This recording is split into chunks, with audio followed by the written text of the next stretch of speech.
জল জল এই পৃথিবীতে বেঁচে থাকার জন্য আবশ্যক তো বটেই, কিন্তু এই জল আমাদের একটা অত্যন্ত গুরুত্বপূর্ণ শিক্ষা প্রদান করে। কখনো এই জলকে দেখেছেন? যে পরিস্থিতিতেই এই জল প্রবাহিত হোক না কেন, এর উপর যা কিছুই প্রভাব থাকুক না কেন, এর পথে যতই বাধা আসুক না কেন, তার মধ্যে থেকে ও নিজের পথ ঠিক বের করে নেয়, কিন্তু নিজের প্রবাহ থামতে দেয় না, ক্রমাগত অগ্রসর হতে থাকে। সেরকমই একটা শিক্ষা যেটা আমরা জল থেকে পেয়ে থাকি তা হলো এটা, আমরা যখন জলের দিকে তাকাই তখন আমরা নিজের প্রতিবিম্ব দেখি, স্পষ্টভাবে দেখতে পাই, কিন্তু তখনই দেখতে পাই যখন এই জল শান্ত থাকে, স্থির থাকে। যদি এই জল অশান্ত হয়ে থাকে, স্থির না হয়, তাহলে আমরা এতে নিজের প্রতিবিম্ব দেখতে পাই না। এটাই আমাদের মনের সাথেও হয়ে থাকে। যখনই জীবনে কোনো সংকট আসে, যদি আমরা শান্ত মনে, স্থির মনে সিদ্ধান্ত নিই, তাহলে সেটা এমন একটা শীতল সিদ্ধান্ত হবে যেটা আমাদের ভবিষ্যৎকে একটা শ্রেষ্ঠ স্থানে নিয়ে যাবে। যদি মন অশান্ত হয়, বিচলিত হয়, পীড়িত হয়, দুঃখিত হয়ে থাকে, রুষ্ট হয়ে থাকে, তাহলে অনেক সময় আমরা এমন সিদ্ধান্ত নিই যেটা আমাদের জন্য অনুচিত প্রমাণিত হয়। যখন আপনি ক্রুদ্ধ ছিলেন বা দুঃখের বশে ছিলেন, তখন অনেক সময় হয়তো এমন সিদ্ধান্ত নিয়েছেন যেটার জন্য ভবিষ্যতে আপনি অনুশোচনা করেছেন। এবার দেখুন, এই আবেগগুলো থেকে আমরা পালাতে পারবো না, কিন্তু এই আবেগগুলো আপনার উপর কতটা প্রভাব ফেলবে সেটা আমরা অবশ্যই ঠিক করতে পারি। এই মনকে আমরা নিয়ন্ত্রণ করতে পারি।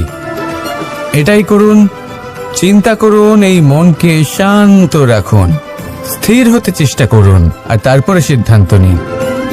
আসুন আমার সাথে ভালোবেসে বলুন, রাধা রাধা।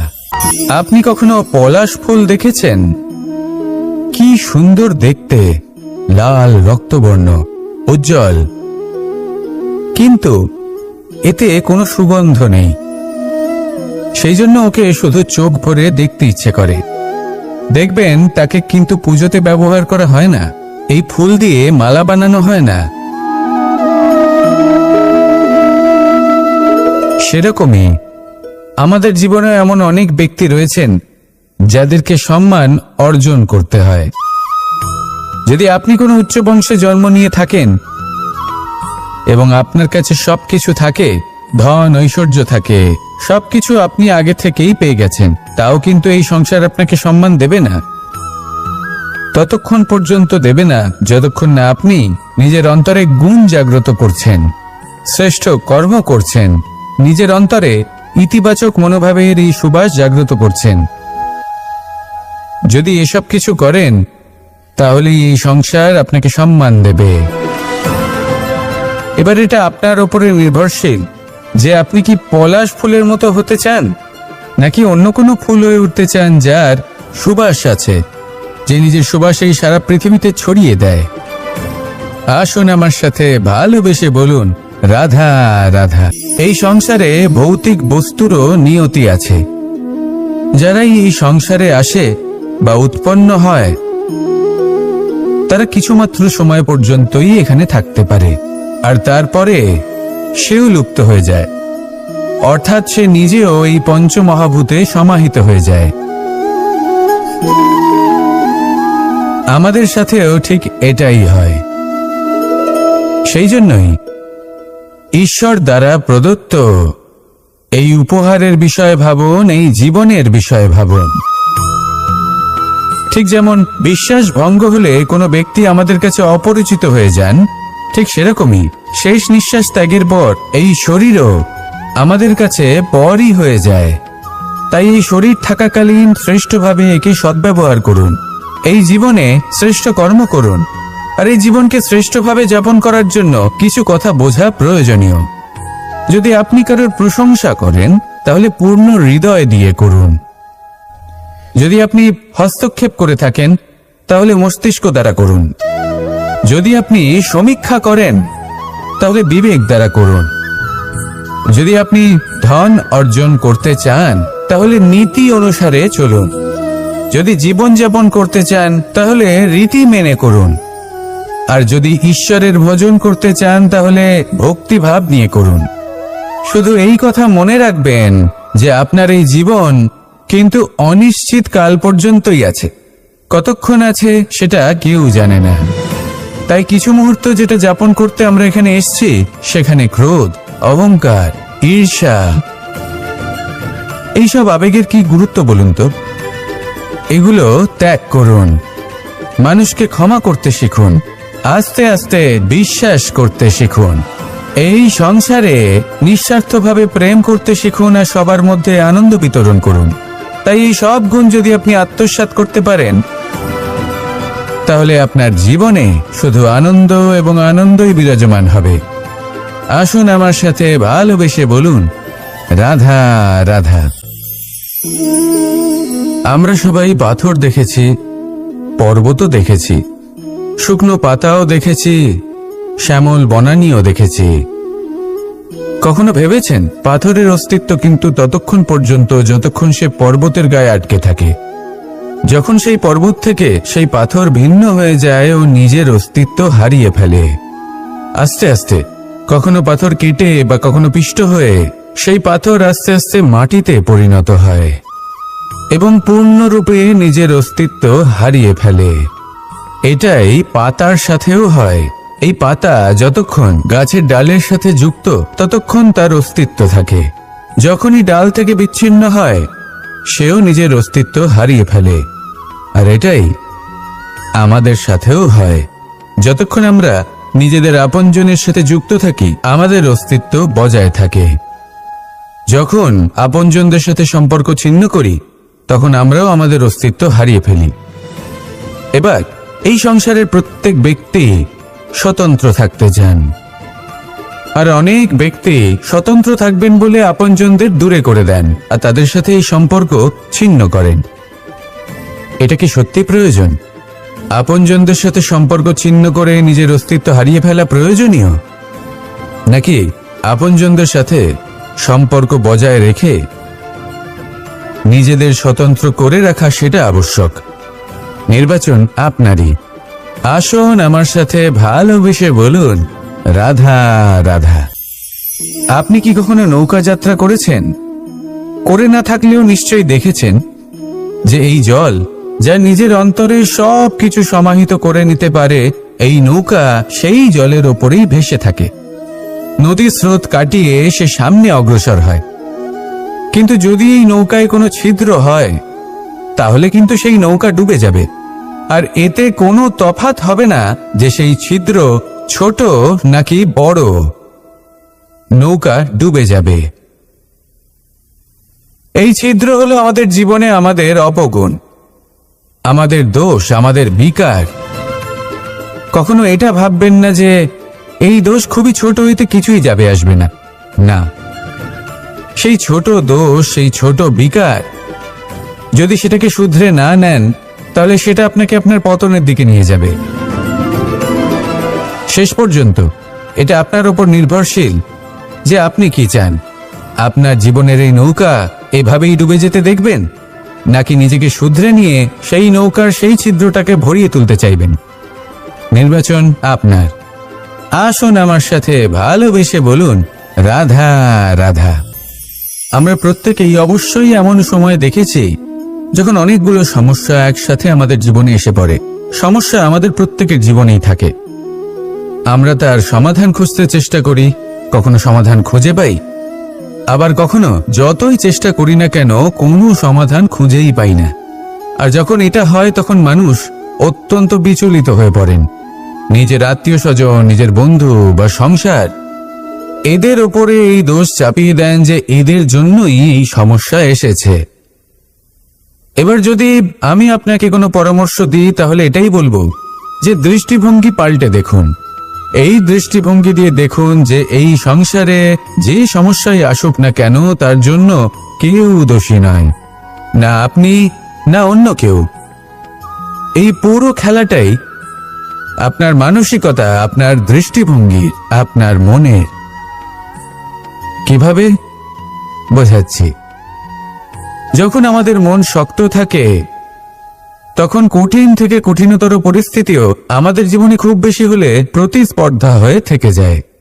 সেখানে যদি আমাদের মন দুর্বল থাকে, তখন অল্প কঠিন পরিস্থিতিও আমাদের কাছে খুব বড় সমস্যা হয়ে যায়, তাই না? একটা শক্ত মন কঠিন পরিস্থিতিকে প্রতিস্পর্ধা হিসেবে দেখে আর তার মধ্যে ওটা সুযোগ খুঁজে নেয়। আমাদের শুধু এটাই করতে হবে। এই সংসারে অন্য কাউকে দোষী মনে করলে আপনার সমস্যা দূর হয়ে যাবে না। সেই জন্য এই সংসারকে দোষ দেওয়ার বদলে এই সমস্যার মূলে চলে যান, সেটাকে বুঝুন, নিজের এই মনকে শক্ত করে তুলুন। যদি আপনার মন শক্তিশালী হয়, তাহলে এই সংসারে অনেক বড় বড় কঠিন থেকে কঠিনতর পরিস্থিতিও যদি আসে, আপনার জীবনে যতই বড় বড় সমস্যা আসুক না কেন, আপনার লক্ষ্য লাভে বাধা দিতে পারবে না। আসুন আমার সাথে ভালোবেসে বলুন, রাধা রাধা। কখনো এই প্রকৃতির দিকে তাকিয়ে থাকবেন। এই প্রকৃতি অনেক ধরনের শিক্ষা দেয়। কোন একটা গাছকে দেখুন, কিভাবে সে মাটি থেকে জল শুষে নেয়। সে ঝড় হোক বা হোক কড়া রোদ, সব সহ্য করে এবং অবশেষে সে ফল ধারণ করে। আর সেই ফল উৎপন্ন করার পরে সে ফল কিন্তু সে নিজে গ্রহণ করে না, এই সংসারকে প্রদান করে, যাতে পশু পাখি মানুষ তারা এই ফল গ্রহণ করে শক্তিশালী হয়ে উঠতে পারে, সুস্থ থাকতে পারে। সেভাবেই নদী, সরোবর এরা নিজেরাও কিন্তু নিজেদের জল গ্রহণ করে না, মাটিকে প্রদান করে, পশু পাখিকে প্রদান করে। সূর্য নিজেও নিজের জন্য প্রজ্বলিত হয় না, সে প্রকাশ ছড়িয়ে দিতে চায় আমাদের সবার কাছে, সে আলো পৌঁছে দিতে চায়। এই প্রত্যেকের কর্মে পরমার্থ নিহিত আছে, আর সেই জন্যই এদের সকলকে পুজো করা হয়। তাই মনে রাখবেন, আপনার কাছে জীবন যাপনের অতিরিক্ত যা কিছুই আছে তা পরমার্থের জন্য। তাহলে তার সদ্ব্যবহার করুন আর আমার সাথে ভালোবেসে বলুন, রাধা রাধা। পরিবর্তন, এটা হলো সৃষ্টির অমূল্য নিয়ম। এই সংসারে সবকিছু সময়ান্তরে পরিবর্তিত হয়, এই সময়ও পরিবর্তিত হয়। পরিবর্তন চিরকাল হয়ে এসেছে আর চিরকাল হতে থাকবে। কিন্তু এবার আমরা সেই পরিবর্তন কিভাবে লাভ করব, যেটা আমাদের প্রয়োজন, যেটা আমরা চাই। আমরা জীবনে বিকাশ চাই। এই বিকাশ কিভাবে লাভ করতে পারি? এই প্রকৃতি কিন্তু আমাদের অত্যন্ত উত্তম উদাহরণ দিয়ে বুঝিয়েছে। একটি বিন্দুর উদাহরণ দিয়েছে, যা ভবিষ্যতে একটা বিশাল নদীর আকার ধারণ করে। এটা কিভাবে হয়? মেঘ থেকে একটি বিন্দু ঝরে পড়ে সেই পর্বতের ওপর যেখানে হিম আছে। সেই হিমের সংস্পর্শে আসা মাত্র সেই বিন্দুর সাথে আরো বেশ কিছু বিন্দু যুক্ত হয়। তারপর তারা অগ্রসর হয়, আরো কিছু বিন্দু যুক্ত হয়, আস্তে আস্তে একটা ক্ষীণ ধারার রূপ ধারণ করে এবং সেটাই ভবিষ্যতে আরো এগোতে থাকে। অনেকটা যাওয়ার পর যখন অনেক সংখ্যক বিন্দু একসাথে যুক্ত হয়, তখন সেটা বিশাল নদীর আকার ধারণ করে। এবার আমরা মানুষ বলে আমাদের সাথে এই নিয়মের অন্যথা হয় তা নয়। আমরাও এই প্রকৃতির অংশ, আমাদের ক্ষেত্রেও একই নিয়ম প্রযোজ্য। যখন পরিশ্রম করে অনেক সংখ্যক বিন্দু আমরা একত্রিত করব, তখনই পরিবর্তনের নদী প্রবাহিত হবে। প্রয়োজন হলো নিরন্তর পরিশ্রম করা এবং ধৈর্য ধরা। এটা করতে থাকুন, জীবনে সবকিছু লাভ করতে পারবেন। কারণ প্রকৃতি আমাদের এটাই শিখিয়েছে, আর আমরা এই ব্রহ্মরই একটি অংশ, যার দ্বারা এই ব্রহ্মাণ্ড নির্মিত। আসুন আমার সাথে ভালোবেসে বলুন, রাধা রাধা। প্রত্যেক মানুষ নিজের জীবনে দুঃখ অনুভব করেন। প্রত্যেকের দুঃখ আলাদা হতে পারে। কারোর মনে এই দুঃখ থাকে যে সে তার বাবা মায়ের সব ইচ্ছে পূরণ করতে পারেননি। কেউ এটা ভেবে দুঃখ পান যে সে চিরকাল সদাচার করেছেন, সৎকর্ম করেছেন, কিন্তু তাও তাকে দুরাচারী বলে মনে করা হয়। কেউ এটা ভেবেও দুঃখ পান যে তার সামনে যে ব্যক্তি রয়েছেন তার চোখে তিনি শত্রু হয়ে উঠেছেন বা দুষ্ট হয়ে উঠেছেন, যেখানে তিনি হয়তো কোনো অনুচিত কাজই করেননি। এবার এই সমস্ত বিষয় নিয়ে ভেবে নিজের ব্যক্তিত্ব নিয়ে সন্দেহ প্রকাশ করবেন না। যদি নিজের ব্যক্তিত্ব নিয়ে কোনো সন্দেহ থেকে থাকে, তাহলে কর্ম সংক্রান্ত প্রশ্ন করুন যে আপনি যা করেছেন তাতে কি উচিত ছিল, কি অনুচিত ছিল। যেটা প্রয়োজন সেটা এটা বোঝার যে আপনার অন্তর্মন, আপনার বিবেক আপনাকে কি বলছে, আর আপনার অন্তর্মন আর আপনার বিবেক আপনাকে যেটা করতে বলবে শুধু সেটাই করুন। আর তারপরে এই সংসার কি বলবে, কি ভাববে সেসব নিয়ে ভাবতে যাবেন না। কারণ এই সংসার তো ঈশ্বরকেও প্রশ্ন করে থাকে, ঈশ্বরকেও দোষী মনে করে। কখনো কখনো যখন কোনো ঘটনা মানুষের ইচ্ছা অনুযায়ী ঘটে না, তখন মানুষ এটা বলে যে হে ঈশ্বর, আপনি আমার পাশে থাকলেন না, আপনি বড়ই কঠোর, এটা আপনার দোষ। যেখানে বেশিরভাগ সময় হয়তো সে নিজেই নিজের কর্মফল ভোগ করছে, আর কখনো কখনো ঈশ্বর হয়তো তার জন্য আরো ভালো কোনো পরিকল্পনা করে রেখেছেন, কিন্তু মানুষ সেটা বুঝতে পারে না। তাই দিনের শেষে যেটা প্রয়োজন সেটা হলো নিজের মনের কথা বুঝতে হবে। আপনার বিবেক কি বলছে শুধু সেটাই করুন, আর সামনে এগোতে থাকুন। আমার সাথে ভালোবেসে বলুন রাধা রাধা। পাশা নামক এই খেলাটি আপনারা নিশ্চয়ই খেলেছেন, না খেলে থাকলে দেখেছেন, আর যদি দেখেও না থাকেন তাহলে নিশ্চিত রূপে শুনেছেন। মহাভারতের এই মহাযুদ্ধ কোথাও না কোথাও এই পাশা নামক খেলার কারণে হয়েছিল। পাশার এই বিচিত্র খেলা, দান, এইসবের কারণে কেউ নিজের মাথায় রাজ মুকুট পরিধান করেছিলেন, আবার সেখানে পরাজিত হওয়ার জন্য কাউকে বনবাস ভোগ করতে হয়েছিল। কিন্তু এই খেলা সমাপ্ত হওয়ার পরে সমস্ত ঘটি আর এই পাশার ছক একই পুটলিতে স্থান পেল। এটাই হলো আমাদের জীবন। এই সংসারে আমরা জয় পরাজয়ের বিষয়ে এতটাই ভাবি, এত চিন্তা করি যে এই জীবনের খেলার আনন্দটাই উপভোগ করতে পারি না। আর অবশেষে কি হয়? কেউ জয়ী হন, কেউ পরাজিত হন, কিন্তু দুজনেই একই স্থানে পৌঁছে যান। প্রত্যেক ব্যক্তি মৃত্যুর পরে একটি নির্দিষ্ট স্থানেই পৌঁছতে বাধ্য, কিন্তু ততক্ষণ এই জীবন, এই খেলা, তার আনন্দ উপভোগ করুন। এই সংসারে সেই ব্যক্তি শ্রেষ্ঠ স্থানে পৌঁছতে পেরেছেন যিনি এই সংসারকে প্রকাশ প্রদান করেছেন, যিনি কখনো জয় পরাজয় এ বিষয়ে ভাবেননি, শুধু এই জীবনের খেলার আনন্দ উপভোগ করেছেন। এটাই আপনিও করুন, আর আমার সাথে ভালোবেসে বলুন রাধা রাধা। আমরা সকলে সামাজিক জীব। মানুষের সাথে দেখা সাক্ষাৎ করা এটা চিরকালই চলতে থাকে। আমরা কখনো কাউকে উপহার দিই, আবার কখনো কেউ আমাদের উপহার দেয়। কখনো কি এমন হয়েছে যে আপনি কাউকে একটা উপহার দিয়েছেন, কিছু সময় পরে বা কিছু মাস পরে সেই উপহারই ঘুরে ফিরে আপনার কাছেই এসেছে, অর্থাৎ সেই বস্তুটাই আপনার কাছে আবার ফিরে এলো? এরকম হয়। ছেলেবেলায় একদিন একজনের বিবাহ ছিল, তখন মা তাকে একটা উপহার দিতে চাইছিলেন, তাই তিনি একটা পোশাক বানালেন আর সেটাকে সুসজ্জিত করছিলেন। আমি দেখলাম আর জিজ্ঞেস করলাম যে মা, এই পোশাক এত সুসজ্জিত করার কি আছে?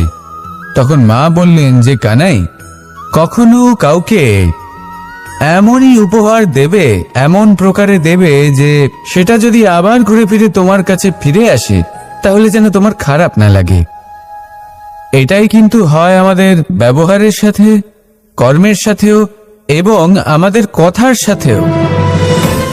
তেমনই আচরণ করবেন যে আচরণ আপনি সহ্য করতে পারবেন। যদি মুখ থেকে কটু কথা বেরোতে থাকে তখন নিজেকে সংযত করে নিন। সেই শব্দই প্রয়োগ করুন যেটা আপনি তার বদলে শুনতে চাইবেন, এবং আপনার দুঃখও হবে না। কারণ আপনার কর্ম এমন একটা উপহার যেটা আবার ঘুরে ফিরে ফলস্বরূপ আপনার কাছেই আসবে। সেই জন্য নিজের আচরণ শুভ করুন, নিজের মানসিকতা শুভ করুন, নিজের মুখ থেকে মধুর বাণী নিঃসৃত করুন, আর এইভাবে মধুরভাবে বলুন রাধা রাধা। এই সংসারে একটা শব্দ আছে যার বিষয়ে মানুষ অত্যাধিক চিন্তা ভাবনা করে, আর সেই শব্দ হলো অস্তিত্ব, পরিচয়। প্রত্যেক ব্যক্তি এই সংসারে নিজের অস্তিত্ব করতে চায়। আর ছোট থেকে এটাই হয়। যখন আমরা শ্রেণীকক্ষে যাই, পড়তে যাই, তখন আমরা এটাই ভাবি যে আমরা নিজেদের অস্তিত্ব গড়ব, সুনাম অর্জন করব।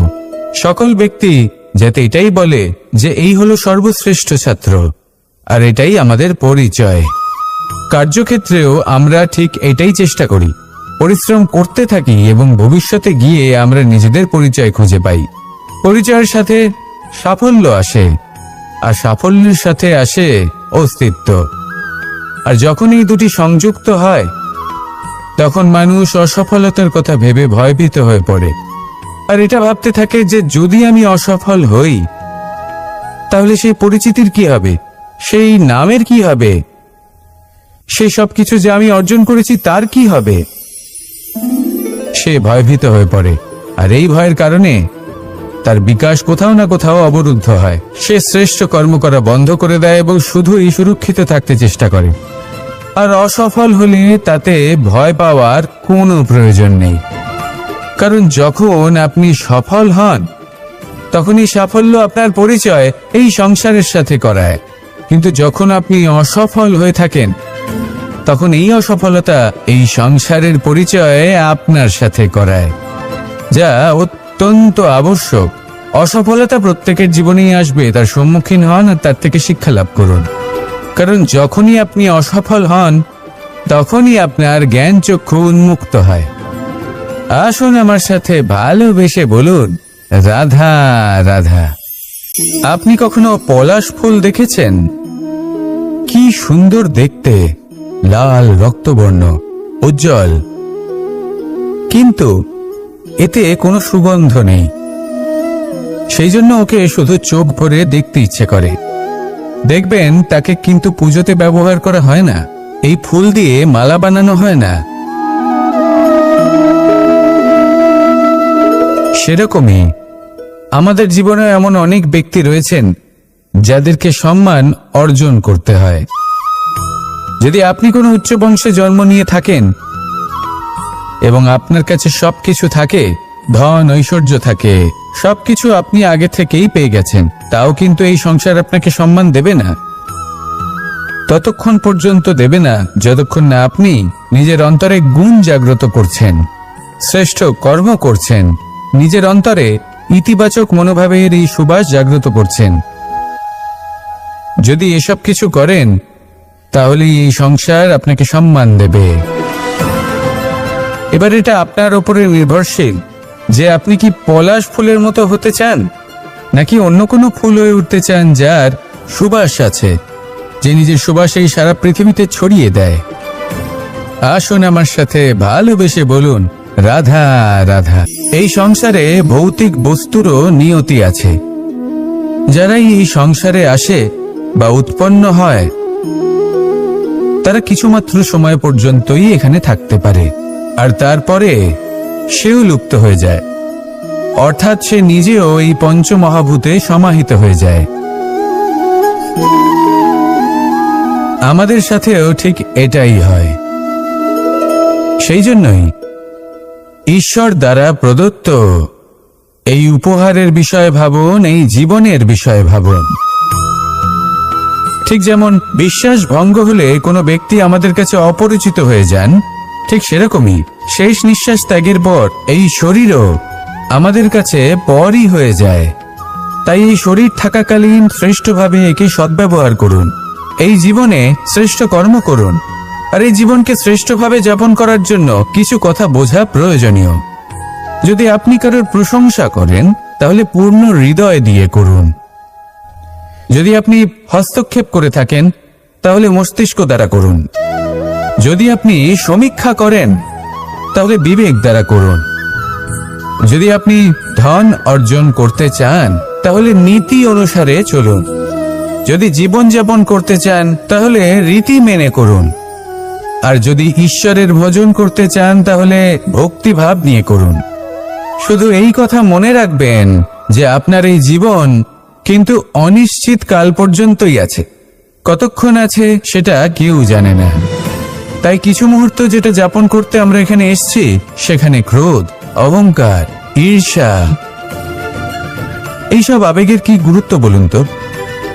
এগুলো ত্যাগ করুন, মানুষকে ক্ষমা করতে শিখুন, আস্তে আস্তে বিশ্বাস করতে শিখুন, এই সংসারে নিঃস্বার্থভাবে প্রেম করতে শিখুন আর সবার মধ্যে আনন্দ বিতরণ করুন।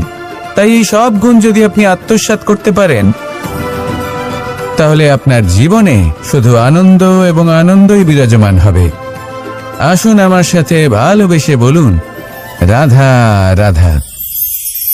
জল এই পৃথিবীতে বেঁচে থাকার জন্য আবশ্যক তো বটেই, কিন্তু এই জল আমাদের একটা অত্যন্ত গুরুত্বপূর্ণ শিক্ষা প্রদান করে। কখনো এই জলকে দেখেছেন? যে পরিস্থিতিতেই এই জল প্রবাহিত হোক না কেন, এর উপর যা কিছুই প্রভাব থাকুক না কেন, এর পথে যতই বাধা আসুক না কেন, তার মধ্যে থেকে ও নিজের পথ ঠিক বের করে নেয়, কিন্তু নিজের প্রবাহ থামতে দেয় না, ক্রমাগত অগ্রসর হতে থাকে। সেরকমই একটা শিক্ষা যেটা আমরা জল থেকে পেয়ে থাকি, তা হলো এটা, আমরা যখন জলের দিকে তাকাই তখন আমরা নিজের প্রতিবিম্ব দেখি, স্পষ্টভাবে দেখতে পাই। কিন্তু তখনই দেখতে পাই যখন এই জল শান্ত থাকে, স্থির থাকে। যদি এই জল অশান্ত হয়ে থাকে, স্থির না হয়, তাহলে আমরা এতে নিজের প্রতিবিম্ব দেখতে পাই না। এটাই আমাদের মনের সাথেও হয়ে থাকে। যখনই জীবনে কোনো সংকট আসে, যদি আমরা শান্ত মনে, স্থির মনে সিদ্ধান্ত নিই, তাহলে সেটা এমন একটা শীতল সিদ্ধান্ত হবে যেটা আমাদের ভবিষ্যৎকে একটা শ্রেষ্ঠ স্থানে নিয়ে যাবে। যদি মন অশান্ত হয়, বিচলিত হয়, পীড়িত হয়, দুঃখিত হয়ে থাকে, রুষ্ট হয়ে থাকে, তাহলে অনেক সময় আমরা এমন সিদ্ধান্ত নিই যেটা আমাদের জন্য অনুচিত প্রমাণিত হয়। যখন আপনি ক্রুদ্ধ ছিলেন বা দুঃখের বশে ছিলেন, তখন অনেক সময় হয়তো এমন সিদ্ধান্ত নিয়েছেন যেটার জন্য ভবিষ্যতে আপনি অনুশোচনা করেছেন।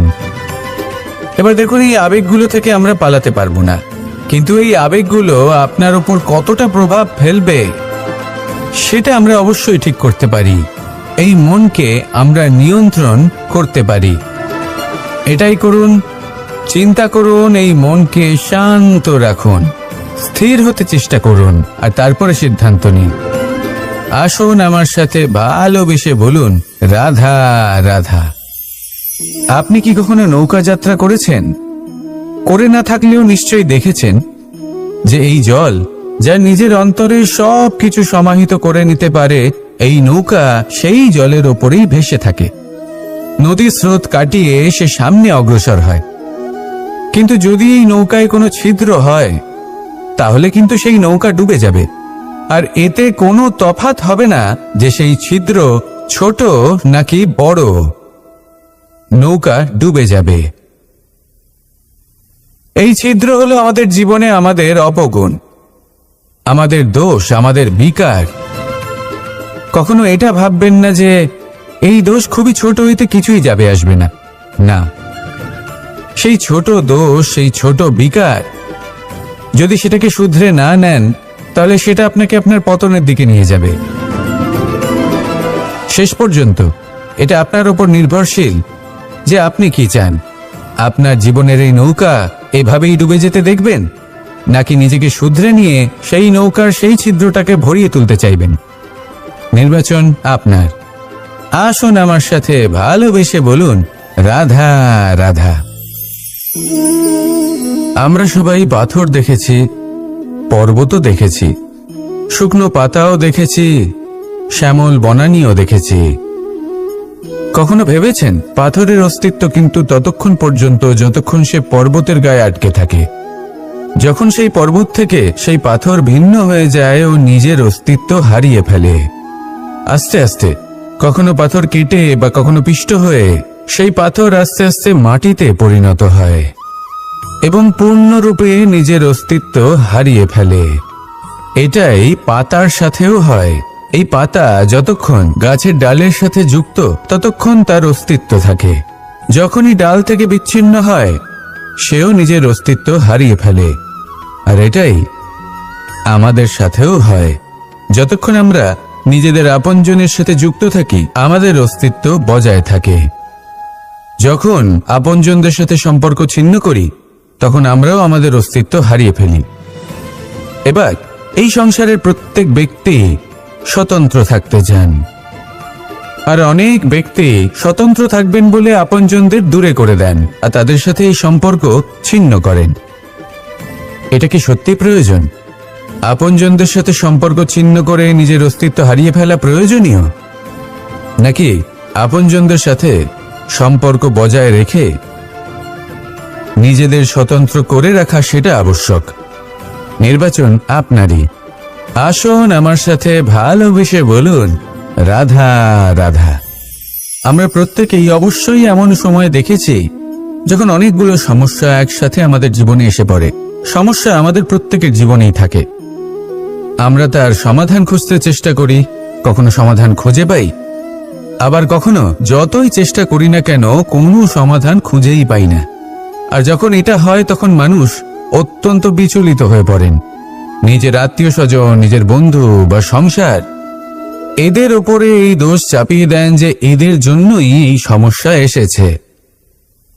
এবার যদি আমি আপনাকে কোনো পরামর্শ দিই তাহলে এটাই বলবো যে দৃষ্টিভঙ্গি পাল্টে দেখুন।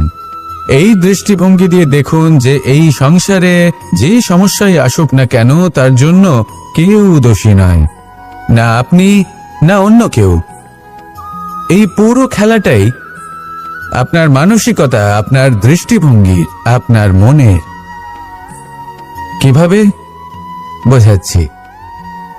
যখন আমাদের মন শক্ত থাকে তখন কঠিন থেকে কঠিনতর পরিস্থিতিও আমাদের জীবনে খুব বেশি হলে প্রতিস্পর্ধা হয়ে থেকে যায়। সেখানে যদি আমাদের মন দুর্বল থাকে তখন অল্প কঠিন পরিস্থিতিও আমাদের কাছে খুব বড় সমস্যা হয়ে যায়, তাই না? একটা শক্ত মন কঠিন পরিস্থিতিকে প্রতিস্পর্ধা হিসেবে দেখে আর তার মধ্যে ওটা সুযোগ খুঁজে নেয়। আমাদের শুধু এটাই করতে হবে। এই সংসারে অন্য কাউকে দোষী মনে করলে আপনার সমস্যা দূর হয়ে যাবে না। সেই জন্য এই সংসারকে দোষ দেওয়ার বদলে এই সমস্যার মূলে চলে যান, সেটাকে বুঝুন, নিজের এই মনকে শক্ত করে তুলুন। যদি আপনার মন শক্তিশালী হয় তাহলে এই সংসারে অনেক বড় বড় কঠিন থেকে কঠিনতর পরিস্থিতিও যদি আসে, আপনার জীবনে যতই বড় বড় সমস্যা আসুক না কেন আপনার লক্ষ্য লাভে বাধা দিতে পারবে না। আসুন আমার সাথে ভালোবেসে বলুন, রাধা রাধা। কখনো এই প্রকৃতির দিকে তাকিয়ে থাকবেন। এই প্রকৃতি অনেক ধরনের শিক্ষা দেয়। কোন একটা গাছকে দেখুন কিভাবে সে মাটি থেকে জল শুষে নেয়। সে ঝড় হোক বা হোক কড়া রোদ সব সহ্য করে এবং অবশেষে সে ফল ধারণ করে। আর সেই ফল উৎপন্ন করার পরে সে ফল কিন্তু সে নিজে গ্রহণ করে না, এই সংসারকে প্রদান করে, যাতে পশু পাখি মানুষ তারা এই ফল গ্রহণ করে শক্তিশালী হয়ে উঠতে পারে, সুস্থ থাকতে পারে। সেভাবেই নদী, সরোবর এরা নিজেরাও কিন্তু নিজেদের জল গ্রহণ করে না, মাটিকে প্রদান করে, পশু পাখিকে প্রদান করে। সূর্য নিজেও নিজের জন্য প্রজ্বলিত হয় না, সে প্রকাশ ছড়িয়ে দিতে চায় আমাদের সবার কাছে, সে আলো পৌঁছে দিতে চায়। এই প্রত্যেকের কর্মে পরমার্থ নিহিত আছে, আর সেই জন্যই এদের সকলকে পুজো করা হয়। তাই মনে রাখবেন, আপনার কাছে জীবন যাপনের অতিরিক্ত যা কিছুই আছে তা পরমার্থের জন্য। তাহলে তার সদ্ব্যবহার করুন আর আমার সাথে ভালোবেসে বলুন, রাধা রাধা। পরিবর্তন, এটা হলো সৃষ্টির অমূল্য নিয়ম। এই সংসারে সবকিছু সময়ান্তরে পরিবর্তিত হয়, এই সময়ও পরিবর্তিত হয়। পরিবর্তন চিরকাল হয়ে এসেছে আর চিরকাল হতে থাকবে। কিন্তু এবার আমরা সেই পরিবর্তন কিভাবে লাভ করব যেটা আমাদের প্রয়োজন, যেটা আমরা চাই? আমরা জীবনে বিকাশ চাই। এই বিকাশ কিভাবে লাভ করতে পারি? এই প্রকৃতি কিন্তু আমাদের অত্যন্ত উত্তম উদাহরণ দিয়ে বুঝিয়েছে। একটি বিন্দুর উদাহরণ দিয়েছে যা ভবিষ্যতে একটা বিশাল নদীর আকার ধারণ করে। এটা কিভাবে হয়? মেঘ থেকে একটি বিন্দু ঝরে পড়ে সেই পর্বতের ওপর যেখানে হিম আছে। সেই হিমের সংস্পর্শে আসা মাত্র সেই বিন্দুর সাথে আরো বেশ কিছু বিন্দু যুক্ত হয়। তারপর তারা অগ্রসর হয়, আরো কিছু বিন্দু যুক্ত হয়, আস্তে আস্তে একটা ক্ষীণ ধারার রূপ ধারণ করে এবং সেটাই ভবিষ্যতে আরো এগোতে থাকে। অনেকটা যাওয়ার পর যখন অনেক সংখ্যক বিন্দু একসাথে যুক্ত হয় তখন সেটা বিশাল নদীর আকার ধারণ করে। এবার আমরা মানুষ বলে আমাদের সাথে এই নিয়মের অন্যথা হয় তা নয়। আমরাও এই প্রকৃতির অংশ, আমাদের ক্ষেত্রেও একই নিয়ম প্রযোজ্য। যখন পরিশ্রম করে অনেক সংখ্যক বিন্দু আমরা একত্রিত করব তখনই পরিবর্তনের নদী প্রবাহিত হবে। প্রয়োজন হলো নিরন্তর পরিশ্রম করা এবং ধৈর্য ধরা। এটা করতে থাকুন, জীবনে সবকিছু লাভ করতে পারবেন। কারণ প্রকৃতি আমাদের এটাই শিখিয়েছে, আর আমরা এই ব্রহ্মরই একটি অংশ, যার দ্বারা এই ব্রহ্মাণ্ড নির্মিত। আসুন আমার সাথে ভালোবেসে বলুন, রাধা রাধা। প্রত্যেক মানুষ নিজের জীবনে দুঃখ অনুভব করেন। প্রত্যেকের দুঃখ আলাদা হতে পারে। কারোর মনে এই দুঃখ থাকে যে সে তার বাবা মায়ের সব ইচ্ছে পূরণ করতে পারেননি। কেউ এটা ভেবে দুঃখ পান যে সে চিরকাল সদাচার করেছেন, সৎকর্ম করেছেন, কিন্তু তাও তাকে দুরাচারী বলে মনে করা হয়। কেউ এটা ভেবেও দুঃখ পান যে তার সামনে যে ব্যক্তি রয়েছেন তার চোখে তিনি শত্রু হয়ে উঠেছেন বা দুষ্ট হয়ে উঠেছেন, যেখানে তিনি হয়তো কোনো অনুচিত কাজই করেননি। এবার এই সমস্ত বিষয় নিয়ে ভেবে নিজের ব্যক্তিত্ব নিয়ে সন্দেহ প্রকাশ করবেন না। যদি নিজের ব্যক্তিত্ব নিয়ে কোনো সন্দেহ থেকে থাকে তাহলে কর্ম সংক্রান্ত প্রশ্ন করুন যে আপনি যা করেছেন তাতে কি উচিত ছিল, কি অনুচিত ছিল। যেটা প্রয়োজন সেটা এটা বোঝার যে আপনার অন্তর্মন, আপনার বিবেক আপনাকে কি বলছে, আর আপনার অন্তর্মন আর আপনার বিবেক আপনাকে যেটা করতে বলবে শুধু সেটাই করুন। আর তারপরে এই সংসার কি বলবে, কি ভাববে সেসব নিয়ে ভাবতে যাবেন না। কারণ এই সংসার তো ঈশ্বরকেও প্রশ্ন করে থাকে, ঈশ্বরকেও দোষী মনে করে। কখনো কখনো যখন কোনো ঘটনা মানুষের ইচ্ছা অনুযায়ী ঘটে না, তখন মানুষ এটা বলে যে হে ঈশ্বর, আপনি আমার পাশে থাকলেন না, আপনি বড়ই কঠোর, এটা আপনার দোষ।